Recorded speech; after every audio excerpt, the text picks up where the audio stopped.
రామ్ గోపాల్ వర్మ తాజా చిత్రం వ్యూహం ఈ నెల 29న థియేటర్లలోకి వస్తోంది. ఈ సినిమా ప్రమోషన్లలో ప్రస్తుతం వర్మ బిజీగా ఉన్నారు. ఎక్స్ వేదికగా తనదైన శైలిలో కామెంట్లు చేస్తూ ప్రేక్షకులను ఆకర్షించే ప్రయత్నం చేస్తున్నారు. ఎప్పటి మాదిరే వర్మ మరోసారి జనసేన అధినేత పవన్ కళ్యాణ్పై సెటైర్లు వేశారు.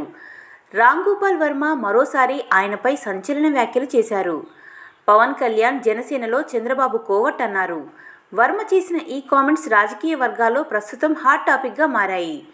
వర్మ వ్యాఖ్యలపై జనసేన శ్రేణులు ఆగ్రహం వ్యక్తం చేస్తున్నాయి. పవన్ కళ్యాణ్కు తాను వీరాభిమానిని అని చెప్పుకునే రామ్ గోపాల్ వర్మ రాజకీయ పరంగా మాత్రం పవన్పై విమర్శనాస్త్రాలు ఎక్కుపెడుతుంటాడు. సమయం సందర్భం దొరికితే చాలు పవన్పై ఓ రేంజ్లో విమర్శలు చేస్తుంటాడు. తెలంగాణ రాష్ట్రం కొల్లాపూర్లో ఇండిపెండెంట్గా పోటీ చేసిన బరెలక్క పవన్ కళ్యాణ్ కంటే ఎంతో నయమని ఇటీవల కామెంట్ చేసిన వర్మ మరోసారి పవన్పై వివాదాస్పద వ్యాఖ్యలు చేశాడు. వర్మ చేసిన ఈ పోస్ట్ ఇప్పుడు తెగ వైరల్ అవుతోంది. జనసేన టీడీపీ అభిమానులు వర్మపై దుమ్మెత్తి పూస్తుండగా మరికొందరు ఆయన కామెంట్స్ని సమర్థిస్తూ కామెంట్స్ చేస్తున్నారు.